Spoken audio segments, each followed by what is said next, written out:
नमस्कार जोहार। चलिए जानते हैं झारखंड की ताज़ा खबरों को, लेकिन उससे पहले अगर आपने अभी तक इस चैनल को सब्सक्राइब नहीं किया तो सब्सक्राइब कर लें ताकि आपको झारखंड की ताज़ा खबरें रोजाना मिलती रहे।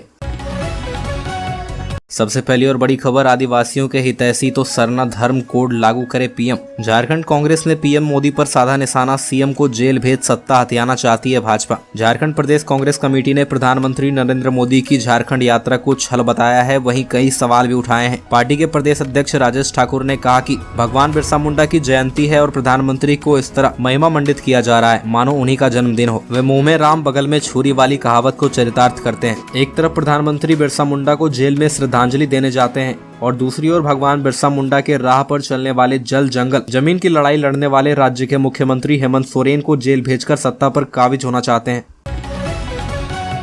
अगली खबर, ऐसा करने वाला देवघर बना देश का पहला एयरपोर्ट। देवघर एयरपोर्ट पर अब लो विजिबिलिटी में विमानों की लैंडिंग की समस्या हमेशा के लिए खत्म हो गई है। डीजीएस के अनुसार महज 3200 मीटर की विजिबिलिटी में भी कॉमर्शियल विमान को लैंड करने वाला देवघर एयरपोर्ट बना देश का पहला एयरपोर्ट। देवघर एयरपोर्ट पर अब 3200 मीटर की विजिबिलिटी में 180 यात्रियों की क्षमता वाला A320 विमान आसानी से लैंड कर सकेगा। वहीं 3600 मीटर का विजिबिलिटी टेक ऑफ भी होगा। साथ ही 78 यात्री की क्षमता वाले विमान ATR 72 विमान 2800 मीटर की विजिबिलिटी में लैंड कर सकेंगे। वह 3200 मीटर की विजिबिलिटी में टेक ऑफ होगा। अगली खबर, झारखंड विधानसभा की 23वीं वर्षगांठ, बॉलीवुड सिंगर जावेद अली और गजल गायक कुमार सत्यम की होगी प्रस्तुति। 23 नवंबर को झारखंड विधानसभा अपना 23वां स्थापना दिवस मनाने जा रहा है। इस बार का स्थापना दिवस काफी खास होने वाला है। स्थापना दिवस कार्यक्रम की शुरुआत दिन के 11 बजे से होगी। वहीं सांस्कृतिक कार्यक्रम में बॉलीवुड सिंगर जावेद अली और गजल गायक कुमार सत्यम की प्रस्तुति होगी। कार्यक्रम की रूपरेखा लगभग तैयार हो चुकी है। सांस्कृतिक प्रस्तुतियों के क्रम में फिल्मी गानों के साथ साथ हास्य भी होगा। हास्य कलाकार रविंद्र सोनी भी अपनी प्रस्तुति देंगे। झारखंड विधानसभा स्थापना दिवस कार्यक्रम की शुरुआत 23 नवंबर को दिन के 11 बजे होगी। पहला कार्यक्रम 2 हिस्सों में होगा। पहले हिस्से में उत्कृष्ट विधायक को सम्मान दिया जाएगा। इसके बाद झारखंड के कुछ पुलिस कर्मियों और जवानों को पुरस्कृत किया जाएगा। अगली खबर, बंगाल की खाड़ी में बने निम्न दबाव का दिख रहा असर। झारखंड में एक बार फिर मौसम में बदलाव देखने को मिल रहा है। मौसम विभाग के अनुसार बंगाल की खाड़ी में बने निम्न दबाव का असर झारखंड के कई इलाकों में दिख रहा है। रांची समेत कई इलाकों में आसमान में बादल छाए हुए हैं, जबकि अगले कुछ घंटे में कई स्थानों पर हल्की बारिश की संभावना जताई गई है। झारखंड में छठ महापर्व के पहले मौसम में बदलाव देखने को मिल रहा है। राज्य में पिछले 24 घंटे के दौरान मौसम शुष्क रहा, लेकिन शुक्रवार को राज्य के कई इलाकों में हल्की बारिश की संभावना जताई गई है। इस दौरान सबसे अधिक उच्चतम तापमान 30.9 डिग्री सेल्सियस गोड्डा में रिकॉर्ड किया गया है, जबकि राज्य के कई जिलों का न्यूनतम तापमान 10 से 12 डिग्री सेल्सियस के बीच रिकॉर्ड किया गया है। मौसम पूर्वानुमान में अगले 24 घंटे के दौरान संताल परगना और कोल्हान प्रमंडल के अलावा रांची के आसपास के इलाकों में भी हल्की बारिश की संभावना है। अगली खबर, छठ पूजा के बाद शुरू होगी प्री बोर्ड परीक्षा। कुछ स्कूलों में 2 प्री बोर्ड होंगे तो कुछ एक ही परीक्षा आयोजित करेंगे। छठ महापर्व के समाप्त होने के बाद CBSE स्कूल बोर्ड परीक्षा की तैयारी शुरू कर देंगे। स्कूलों में प्री बोर्ड परीक्षाएं शुरू होंगी। कुछ स्कूलों में 2 प्री बोर्ड होंगे तो कुछ एक ही परीक्षा आयोजित करेंगे। कई स्कूल मॉक टेस्ट का भी आयोजन करेंगे। छठ पूजा के बाद से परीक्षा की शुरुआत होगी। DPS रांची में 25 नवम्बर से परीक्षा शुरू होगी। 12वीं के लिए प्री बोर्ड पहले लिया जाएगा। इसके बाद 10वीं की परीक्षा 1 दिसंबर से होगी। मनन विद्या में 28 नवंबर से और JVM श्यामली में दिसंबर पहले हफ्ते में प्री बोर्ड का आयोजन होगा। वहीं कांके रोड स्थित कैम्ब्रियन स्कूल में 2 प्री बोर्ड के आयोजन की तैयारी है, जो कि शुरुआती दिसंबर में होगी और दूसरी प्री बोर्ड परीक्षा 1 जनवरी से ली जाएगी। अगली खबर, झारखंड दौरे के दौरान प्रधानमंत्री की गाड़ी के सामने आने वाली महिला पर दर्ज हुआ केस, भेजी गई जेल। प्रधानमंत्री मोदी की गाड़ी के आगे आने वाली महिला संगीता झा के खिलाफ सरकारी काम में बाधा पहुंचाने, PM की सुरक्षा में खतरा उत्पन्न करने सहित अन्य आरोप में कोतवाली थाना में केस दर्ज किया गया। पुलिस ने आरोपी महिला को गुरुवार को जेल भेज दिया। घटना के दौरान सुरक्षा ड्यूटी में तैनात ACB में पदस्थापित इंस्पेक्टर विनोद कुमार पासवान की शिकायत पर केस दर्ज किया गया है। इंस्पेक्टर ने शिकायत में बताया कि उनकी प्रतिनियुक्ति रेडियम रोड में सेक्टर प्रभारी के रूप में की गई थी। PM 15 नवंबर को बिरसा मुंडा संग्रहालय जाने के लिए राजभवन से निकले थे। सुबह 9:15 में जैसे ही PM का कारकेड रेडियम रोड स्थित त्रिकुटी अपार्टमेंट के समीप पहुंचा, सड़क के किनारे खड़ी एक महिला अचानक PM की गाड़ी के आगे दौड़ गई।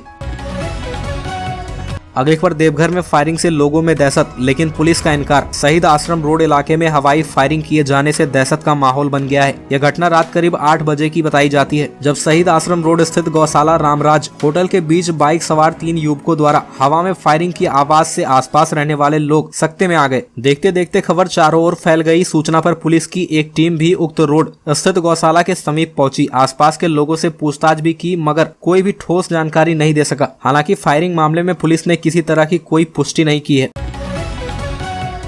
अगली खबर, जमशेदपुर, धनबाद और देवघर में ऊंची इमारतों में आग बुझाने के लिए इटली से खरीदे जा रहे हैं 3 hydraulic fire tender. Jamshedpur, Dhanbad और देवघर के बड़े अपार्टमेंट और बहुमंजिली इमारत में आगजनी की घटना से निपटने के लिए झारखंड अग्निशमन विभाग 75 मीटर ऊंची हाइड्रोलिक फायर टेंडर खरीदेगा। हाइड्रोलिक प्लेटफॉर्म वाले फायर टेंडर इटली से खरीदकर दिल्ली के रास्ते रांची लाए जाएंगे। फिर एक एक फायर टेंडर जमशेदपुर, धनबाद और देवघर भेजा जाएगा। झारखंड अग्निशमन विभाग के state fire officer Jagjivan Ram ने मीडिया को बताया कि लगभग 36 करोड़ की लागत से 3 हाइड्रोलिक प्लेटफॉर्म वाली मशीन की खरीदारी के लिए गृह विभाग को प्रस्ताव भेजा गया है। गृह विभाग से स्वीकृति मिलते ही टेंडर निकालने की प्रक्रिया शुरू की जाएगी। इसके बाद इटली से मशीनें मंगाई जाएंगी। वाटर टेंडर और फोम टेंडर की 13 गाड़ियां खरीदारी के लिए भी अग्निशमन विभाग को लगभग 14 करोड़ रुपए दिए गए हैं। अगली खबर, पूर्वी सिंहभूम के 35% और सरायकेला के 41% महिला बच्चों में खून की कमी। राज्य में चलाए जा रहे एनीमिया मुक्त भारत अभियान में कई जिलों का प्रदर्शन काफी खराब है। अभियान को लेकर स्वास्थ्य विभाग की ओर से सभी जिलों की रैंकिंग जारी की गई है। इनमें पश्चिमी सिंहभूम पहले स्थान पर है।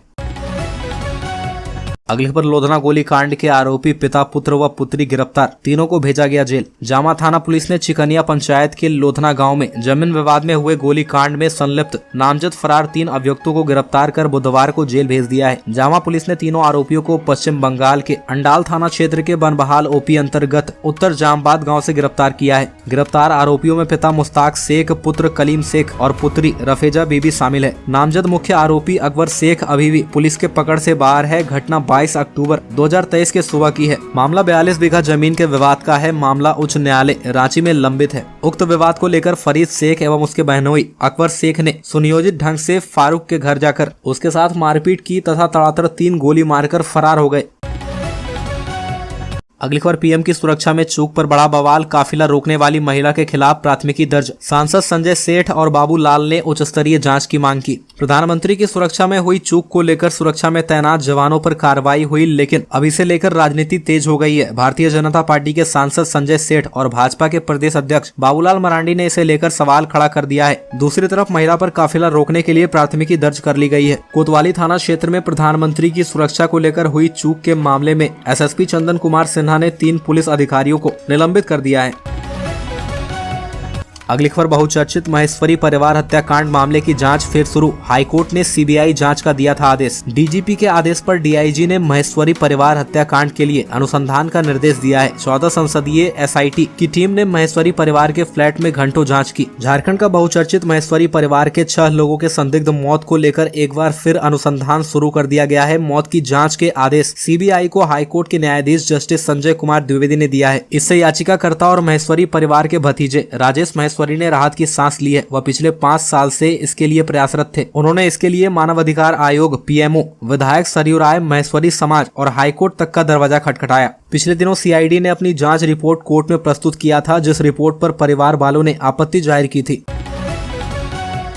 अगली खबर, क्या झारखंड में आदिवासियों की जमीन खरीद बिक्री का बढ़ जाएगा दायरा। झारखंड में आदिवासियों की जमीन खरीद बिक्री के लिए थाना क्षेत्र की बाध्यता को खत्म कर नियम बनाने पर निर्णय लिया जा सकता है। बिहार के जमाने में सीएनटी में संशोधन के बाद 1950 में लागू अधिनियम को लागू करने पर टीएसी की बैठक में चर्चा हुई। सीएम हेमंत सोरेन ने भी कहा कि सीएनटी एसपीटी एक्ट बनाने के समय में थाना क्षेत्र और वर्तमान में बहुत बड़ा बदलाव आया है। इसको ध्यान में रखते हुए टीएसी की बैठक में चर्चा हुई। पेशा कानून के ड्राफ्ट पर टीएसी के सदस्य अपना सुझाव देंगे, जबकि स्टीफन मरांडी की अध्यक्षता वाली उप समिति को 1 साल का विस्तार दिया गया है। सीएम हेमंत सोरेन ने ओडिशा सरकार के निर्णय के संदर्भ में कहा कि किस परिस्थिति में यह निर्णय लिया गया है, इसका अध्ययन करने के बाद ही तो बता पाएंगे कि किस संदर्भ में यह निर्णय लिया जाएगा।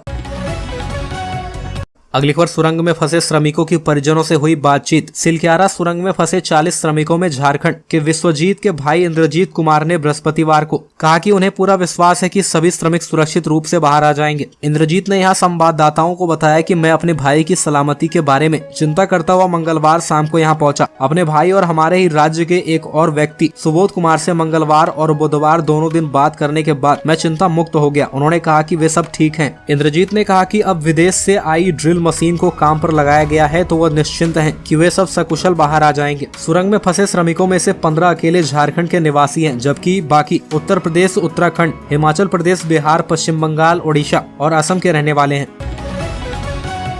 अगली खबर, नौकरी का लालच देने वाले दलालों से रहे सावधान, अभ्यर्थियों से जेएसएससी की अपील। झारखंड कर्मचारी चयन आयोग ने अभ्यर्थियों को दलालों से सावधान किया है। आयोग ने प्रेस विज्ञप्ति जारी कर कहा है कि आयोग को अब तक ऐसी कोई शिकायत नहीं मिली है, परंतु ऐसी अफवाह सुनने को जरूर मिला है। इससे इतर धोखाधड़ी करने वाले कुछ तत्व नियुक्तियों को लेकर होने वाली प्रतियोगिता परीक्षा के परीक्षार्थियों को नियुक्ति का धोखा देकर उनके प्रवेश पत्र सहित मूल शैक्षणिक अभिलेख एवं राशि ठग लेते हैं। आयोग ने परीक्षार्थियों एवं उनके अभिभावकों को सचेत करते हुए ऐसे धोखेबाजों के झांसे में नहीं आने की अपील की है। आयोग ने कहा कि यदि कोई भी व्यक्ति आयोग के किसी भी स्तर के कर्मी या पदधारी के पहचान होने अथवा आउटसोर्सिंग एजेंसी के किसी भी व्यक्ति से पहचान होने का दावा करते हुए कोई मदद पहुंचाने की बात कर मूल शैक्षणिक अभिलेख या फिर अवैध राशि मांगता है तो अविलंब इसकी सूचना आयोग को दें। अगली खबर, अग्निशमन विभाग में संविदा पर भरे जाएंगे या महत्वपूर्ण पद। 34 साल से नहीं हुई है कोई बहाली। अग्निशमन विभाग में संविदा पर बहाली कर वरिष्ठ पद भरे जाएंगे। इसकी प्रक्रिया शुरू हो चुकी है। इसमें राज्य अग्निशमन पदाधिकारी, अपर राज्य अग्निशमन पदाधिकारी, प्रमंडलीय अग्निशमन पदाधिकारी, सहायक प्रमंडलीय अग्निशमन पदाधिकारी के पद शामिल हैं। इन पदों पर संविदा पर बहाली के पीछे भी विभाग का तर्क है, जिसे नजरअंदाज नहीं किया जा सकता। ये सभी पद पदोन्नति से भरे जाने वाले पद हैं, सीधी बहाली का प्रावधान नहीं है। अग्निशमन विभाग में 1989 के बाद से अब तक बहाली नहीं हो सकी है। करीब 34 वर्ष से कोई बहाली नहीं होने से इन पदों पर प्रोन्नति के लायक विभाग में कोई पदाधिकारी ही नहीं बचा है। अगली खबर, पीएम पर अनर्गल बयानबाजी बर्दाश्त नहीं। झामुमो कांग्रेस के आरोपों पर भाजपा का पलटवार। भाजपा अनुसूचित जनजाति मोर्चा के राष्ट्रीय अध्यक्ष सांसद समीर उरांव ने झामुमो नेता सुप्रियो भट्टाचार्य के बयान की कड़ी भर्त्सना की है। समीर उरांव ने कहा कि सुप्रियो भट्टाचार्य का बयान अनर्गल है, जिसे पार्टी बर्दाश्त नहीं करेगी। उन्होंने कहा कि भारत के पहले ऐसे प्रधानमंत्री नरेंद्र मोदी हैं, जिन्होंने भगवान बिरसा मुंडा की जन्मस्थली उलिहातू में जाकर उन्हें श्रद्धांजलि अर्पित किया। झारखंड मुक्ति मोर्चा को इससे दिक्कत है। अगली खबर, कॉमन एडमिशन टेस्ट 26 नवंबर को झारखंड के 4 शहरों में बनाया गया है परीक्षा केंद्र। 26 नवंबर को कैट यानी कि कॉमन एडमिशन टेस्ट होगी। इस परीक्षा के लिए मॉक टेस्ट एक्टिव कर दिया गया है। कैट की अधिकृत वेबसाइट पर उम्मीदवार मॉक टेस्ट में शामिल हो सकते हैं। इस परीक्षा के लिए झारखंड के 4 शहरों जमशेदपुर, रांची, धनबाद व बोकारो में परीक्षा केंद्र बनाया गया है। कैट की ओर से लिंक पर एडमिट कार्ड जारी कर दिया गया है। कैट की परीक्षा ऑनलाइन मोड में होगी। निर्धारित परीक्षा केंद्र पर 3 स्लॉट में परीक्षा होगी। तय समय से 30 मिनट पहले सभी उम्मीदवारों को परीक्षा केंद्र में प्रवेश करना अनिवार्य है। तय समय से देर करने के बाद परीक्षा केंद्र में प्रवेश नहीं मिलेगा। इस परीक्षा में सफल होने वाले उम्मीदवारों को देश भर के IIM सहित अन्य सरकारी व प्राइवेट बिजनेस स्कूलों में MBA के साथ अन्य मैनेजमेंट कोर्स में एडमिशन मिल सकेगा।